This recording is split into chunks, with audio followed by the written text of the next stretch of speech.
Hello everyone, my name is Nayeem Hossain and my student ID is 202570 and ends with 40. Here, we will look at Python programming and its uses.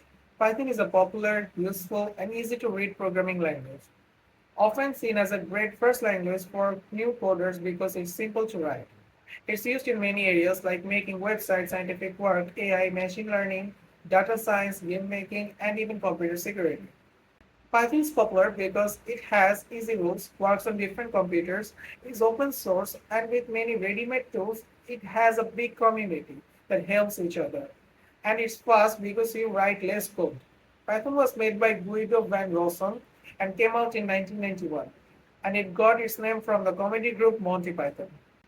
Moving on to importance of learning Python programming in context of Bangladesh. The need of Python skill is growing fast all over the world and right here in Bangladesh. It is the second most popular programming language on GitHub, and there is a rising demand for jobs in web development, data science, AI, and even in automation, a trend that's clearly growing in Bangladesh. Python skills are very important in Bangladesh because Python is now part of the ICT school lessons, helping students learn better. It's also key in college and university studies for engineering, science, and tech fields, and is vital for teachers. Plus, knowing Python is often a must for PhD and master's programs overseas.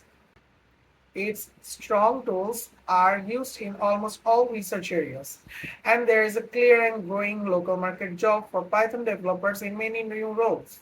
Finally, there is many international job chances for Python skills in remote work and outsourcing. This slide is about introduction to Python interpreters and environment setup. A Python interpreter changes Python code line by line into instructions that computer can understand. This lets the program talk to the computer system and show results. We'll look at two common ways to set up Python, Google Colab and PyCharm. Here, we can see an example of Google Colab. Google Colab is free online Jupyter Notebook service. That means you don't have to install any software. It also gives you free access to powerful computer resources like GPUs and TPUs. Setting it up is quick. You go to collab.research.google.com/drive. You can change the look if you want, create a new notebook, and then you can start coding. Next, we have PyCharm. PyCharm is a well-known program IDE made just for Python. Unlike Colab, you need to install it on your computer, but it offers advanced features for coding. To set it up, you download the free version from the JetBrains, run the file you downloaded, follow the steps to choose where you install it, and pick options. Open PyCharm after it's installed, add it to the rules, and make a new project to check everything works. Let's start with input-output range functions. Python's largest standard library gives you ready-made tools that make coding much simpler. For getting information from user, we use input function. If we write name equals to input and then open parentheses and write anything inside a quote mark, it will display that text and it will prompt the user to input their data or whatever they want to input. For showing information, the print function is used. For example, print, and if we write anything inside the parentheses like quote unquote hello, and we need to type a comma and put name variable on it because we have just entered the name inside the name variable. The range function creates list of numbers, often used in for loops. It works like range. In the parentheses, there is three blocks. The three blocks contain start, stop, and step, where start is the first number, stop is the last number, and step is how much it counts up by. Default is 1 here. This slide shows example of the range function. Example 1 shows how to display even numbers from 2 to 10. For I in range 2, 11, 2, the print I will start from 2, will go up to 11, but not 11. It will count by 2. The example 2 displays number from 2 to 10 with a usual step of 1. For I in range of 2, 11, it will print out I. Variables are names. We give it to store data. You make them by simply giving them a value, like age equals to 18 or names equal to bit 2. You can check what kind of data is a variable holds using print and open parenthesis type open parenthesis age, then two close parentheses because we opened two parentheses. It's important to remember that Python cares about big and small letters. So a small letter A equals to 4 will store the data in small letter a, while the big letter A will equal, if we type open parenthesis hello, will store the hello in a big A letter, or in other words, in the capital letter. This slide focuses on variable casting and naming. Variable casting lets you choose the type of data. For example, if we type name equals to str and if we type inside the parentheses virtual, it will count as a text. However, if I type age and then equal to and put int, which stands for integer, and inside the parentheses I type 25, it will count as a number. Or let's say I'm going to type something that has decimal point in it, such as weight equal to float, float, and if I type anything inside the parentheses, it will count as a float number or a decimal number. For a number with a decimal, we always use float in this case. When naming variables, keep these rules in mind. They must start with a letter or underscore. They cannot start with a number. They can have letters, numbers, and underscores. They care about big and small letters, and you cannot use words that Python already uses for special things, such as print, input, and any other type of things that you use for functions.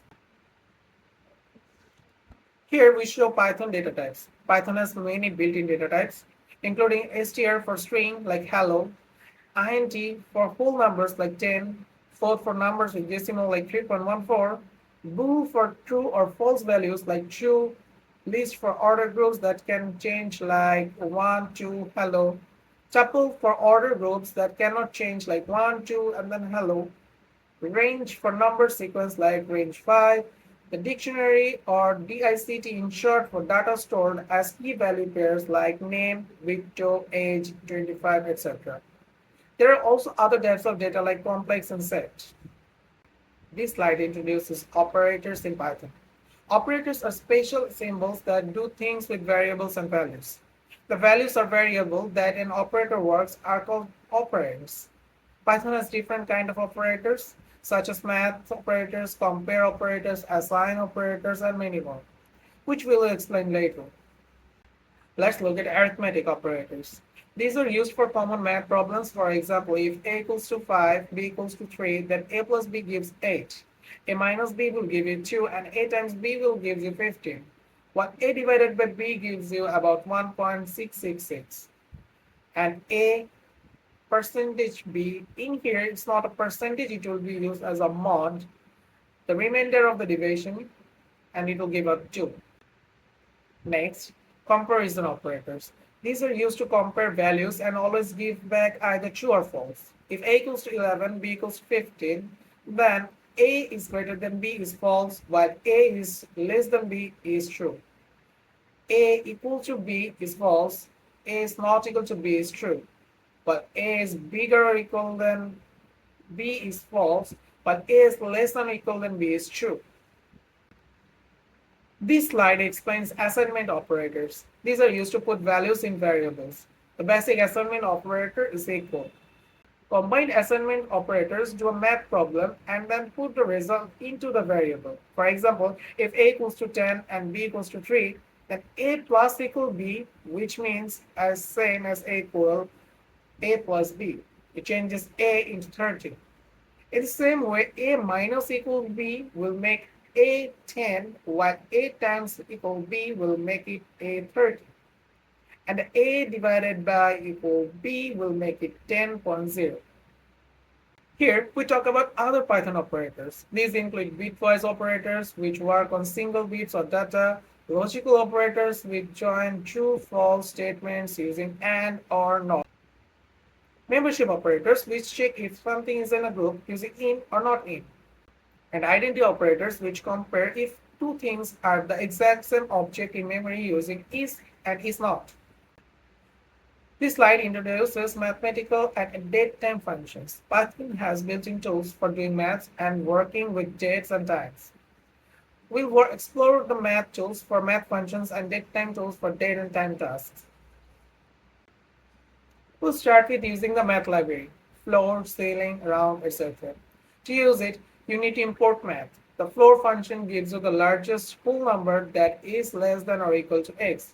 For example, math.floor 3.6 will give you 3. Continuing our talk on using the math library full scaling and round, as we said, math.floor 3.6 is 3. On the other hand, the scaling function gives you the smallest whole number that is greater or equal to x. So math.save 3.6 will give you 4. The round function, when used, rounds your nearest whole number with 0.5 or more rounded out. So round 3.6 will give you 4. Next, we'll look at using the math library, but for power square root. Again, you must import math. The POW function gives you out x raised to the power of 5. For example, if math.pow 2 and 3, it will give you 8.0.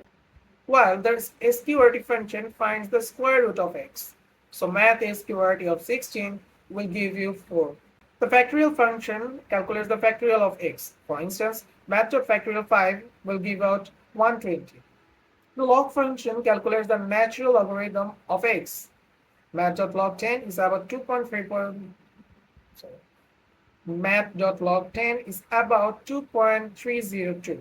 For angle math, math.sine 1, where 1 is in radians, is about 0.841.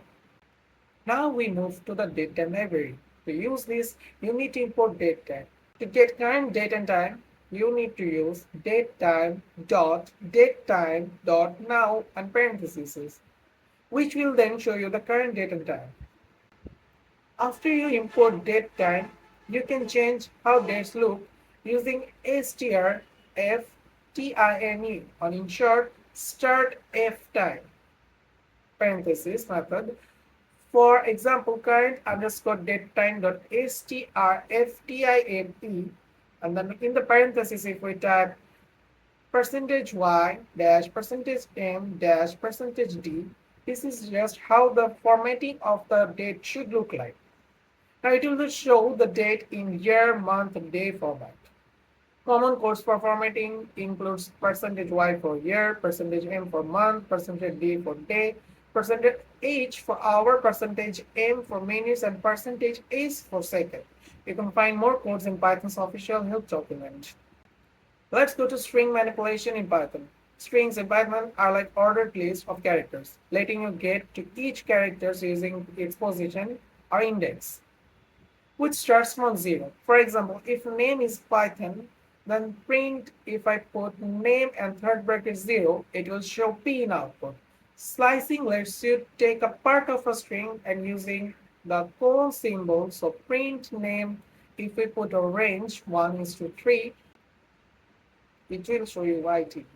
This slide talks about escape characters. These are used to put special characters into strings that are hard to type directly, and they always start with a backslash. Common escape characters include slash double quote for a double quote, slash single quote for a single quote, slash n for a new line, slash t for a tab, and double slash for a backslash. Example is message equal to this line has a slash n new line. Here the slash n is actually dividing this two lines in two different lines.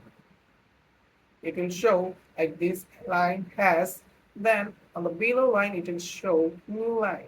Here we have common string methods. Python gives us many built-in ways to work with strings.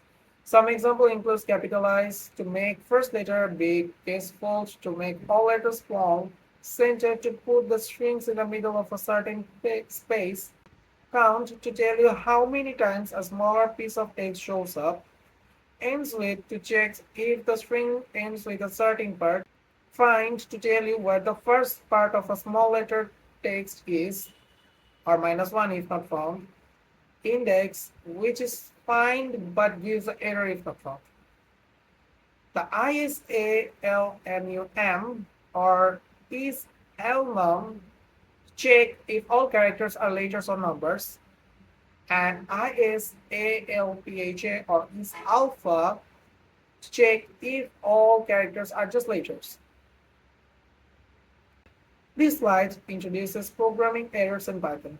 Errors are mistakes in code that can cause unexpected results or make the program stop working. There are two main kinds: compile time errors, which are found before the program runs, and runtime errors, which happens when the program is running. Let's look at compile time errors. A syntax error happens when your code doesn't follow Python's code, like a grammar mistake in a language. For example, print hello world with a missing closing quote would cause a syntax error. Continuing with compile time errors, identification error or name error. An identification error happens because Python uses space to show how code blocks are grouped, and wrong spacing leads to errors.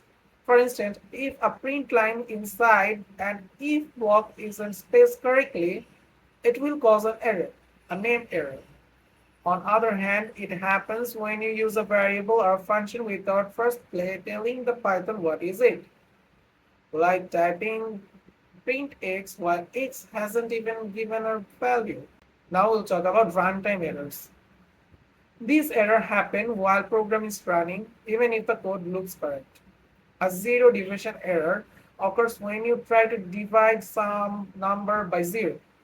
As shown by result equals to 10/0, a type error happens when you try to do an action with data types that don't go together, such as trying to add a number and a text.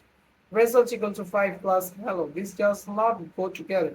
Hello is a string format here, and 5 is integer. You cannot add integer to a text.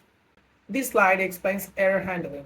Error handling means using try concept or try except blocks to manage possible runtime errors and stop program from crashing. The try block holds the code that might cause an error. If a specific error like zero division error happens, the code in the matching except block runs. For example, print error equals to cannot divide by zero. This slide briefly explains what a Python interpreter is. Python is an interpreted language, which means interpreter changes and runs the code line by line into computer instructions. It works directly with the original code without needing a separate step to prepare it. We begin with conditional statements. Conditional statements let you run different parts of your code based on whether certain conditions are true or false.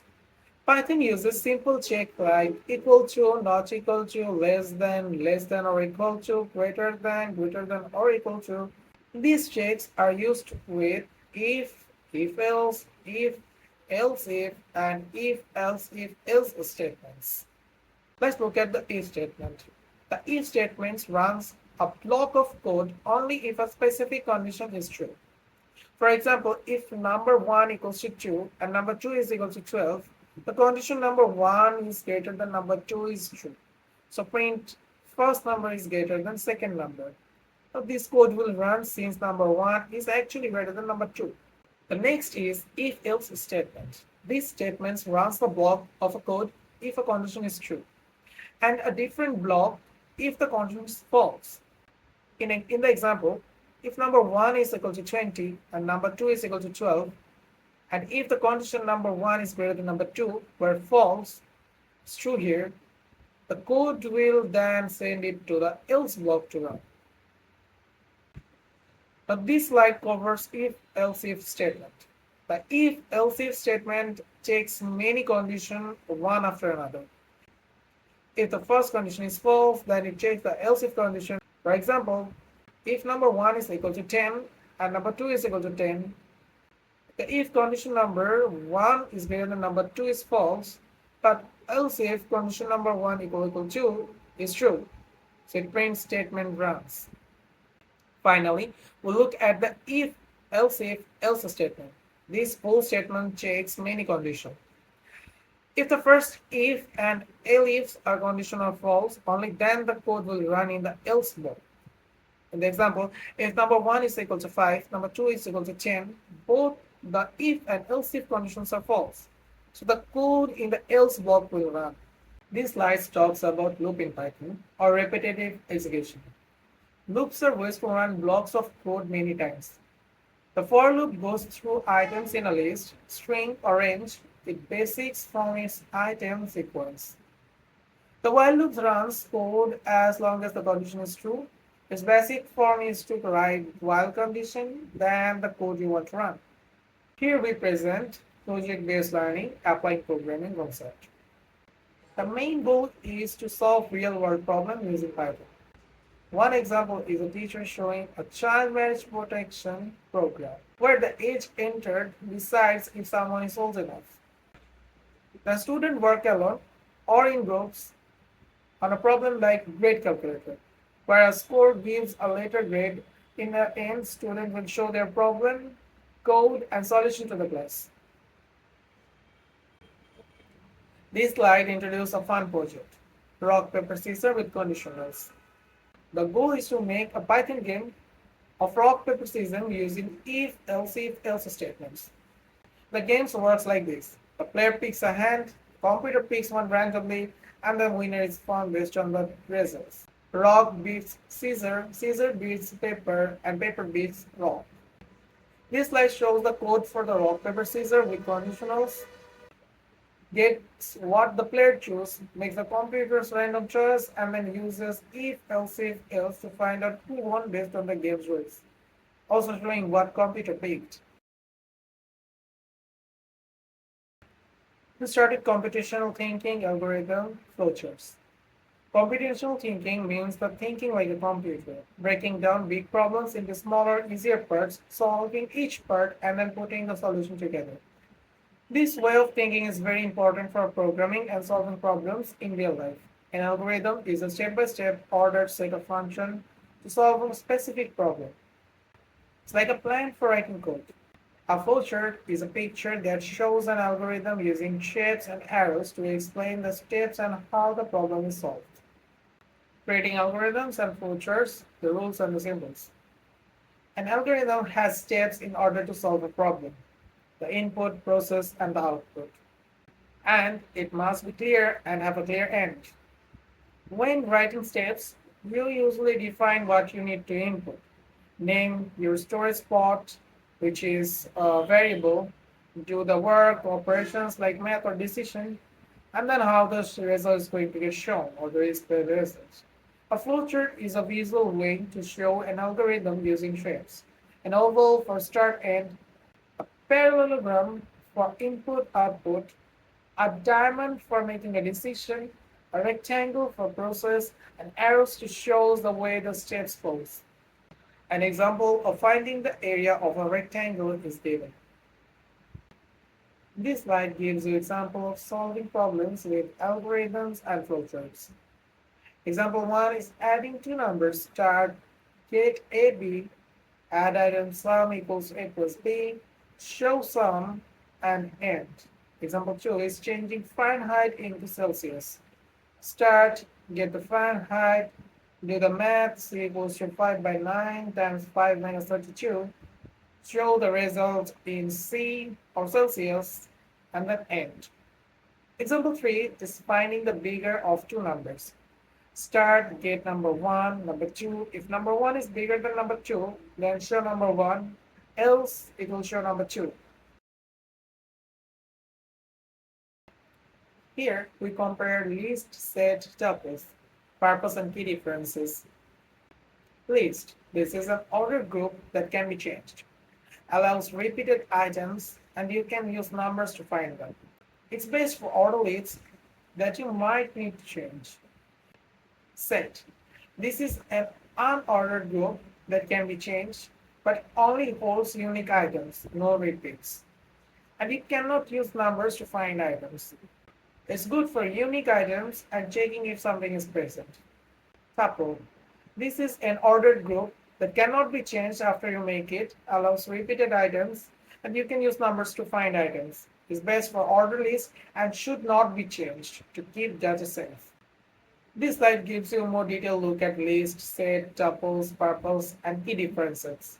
It repeats their main uses, whether they can be changed, how they handle repeated items, if you can use numbers to find them, common actions you can do with them, and when to use each one, along with how they look in the code. This slide compares dictionary and array, the key differences. Dictionary stores data as pairs of key and to find items by their unique key. You can change it. It's good for something structured data with labels. Array stores ordered items that are stored ordered items that are all same type. And you find items by their number position. You can change it. It's good for sorting lists of many items of the same type in an efficient way.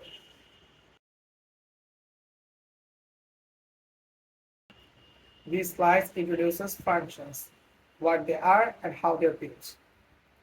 Functions are reusable block of code that do specific job, making your code neater and stopping you from writing the same code over and over.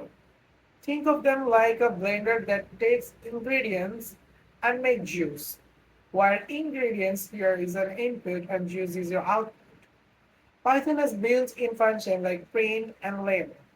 These you can also make your own functions. To make your own, you start with a definition, a def in short, then your function underscore name, the optional parameters in parentheses, a colon, and an intended line for this code do the work, and an optional return statement to send a value back. This slide goes deeper in function parameters, return, and module input. Parameters are the inputs you give to function. Functions give back results using the return word, which also stops the function. You can use ready-made code tools by saying import module name. Then you can use the module name function or from module underscore name import item 1, item 2, or anything you would like to call those items by. This slide covers file reading and writing in Python. You can use open to work with files modules, include R for reading, W for writing, and A for adding to the end. It's best to use with open functions as F because it closes the file for you. For reading, you can use f.read and parentheses for everything. The f.read line for one line or for line in F, go through lines. For writing, type f.write and type anything inside the parentheses, it will put the text into the file. Other tools like pandas, example given pd.read_csv, can handle many file types. This slide explains error and exception handling. Exceptions are errors that happens while the program is running and can stop it. You can try except error type as E to put the code that might cause an error inside a try block. If a certain error like zero division error happens, the code in the matching except block runs. You can also get the error info as E. You can have many except blocks, different errors for a general except. Here we discuss class and object, the blueprint and the instance. A class is like a plan for making objects. It defines what data they hold and what they can do. An object is an actual item made from a class with its own specific data values. Class specific makes a class named basically. Attributes are variables inside a class. Attributes are variables inside a class, accessed as object.attribute. These methods function inside a class called an object method. This is a special setup method that runs automatically when an object is made. To set up a data using self.attribute equals to value, self refers to object itself within the class methods. This slide covers encapsulation, bundling data, and methods. Encapsulation means keeping an object's data or attribute and actions it can do or methods together inside the object. The goal are to hide data, protecting inside of an object by limiting direct outside access, and to control how data is accessed through public methods like getters and setters. This also helps make objects self-contained and easier to manage. In Python, putting a single underscore before an attribute or method name like spread suggests it's for internal use and shouldn't be directly accessed from outside the class, though Python doesn't strictly enforce this. Next, we explore inheritance, sharing, and specializing. Inheritance means that child classes or subclasses can get inherit data or actions from parent classes or superclasses. This helps reuse the code and set up a family-like link between classes. This method overriding means child classes can change how inherited method works to their own needs. The super function is used to call methods from the parent classes inside the child classes. For example, super parentheses dot anything the name you type in integer or initialization and then close parentheses. This will execute an inheritance code. This slide explains polymorphism. This slide explains polymorphism. One interface, many forms. Polymorphism means the object from different classes can respond to the same actions in their own way, usually by changing or overwriting a method in their parent's class. This makes code simpler, easier, and to reuse, and allows for adding new classes easily. An example is make underscore solve. This method is an animal parent class and can be made to work differently in dog, cat, bird, child classes. Here, we have introduction to Python libraries and frameworks. Python has a huge set of ready-made tools, libraries, and structures or frameworks that greatly speed up making software in many different areas. For making website, we have the Django, a big framework for building complex web apps. Quickly and Flask, a smaller, more reliable or flexible tool for medium-sized web apps. For data analysis and scientific computing, there is Pandas for working with data, NumPy for numbers and math, and SciPy for scientific and technical calculation. In machine learning, scikit-learn has many learning methods, while TensorFlow and PyTorch are being used for deep learning. For data visualization, Matplotlib helps make simple charts. This slide explains a Python exploratory data analysis project, or in short, EDA. EDA's purpose is to find hidden patterns, get insight, and help choose the right model from data using numbers and pictures. Its main goals are to check data and variables, find missing or odd values, understand basic numbers, see how things relate or correlate, find hidden info, and guide machine learning choices. Example steps using Dhaka, weather Dhaka, including loading data, checking the missing values, getting basic numbers, looking at how things are related with the heat maps, checking single variables pattern with histograms and box plots, checking two variable patterns with scatter and join plots, looking at trends over time, checking patterns across groups, and looking at all pairs of variables. The result is a better understanding of the data's features and relationships.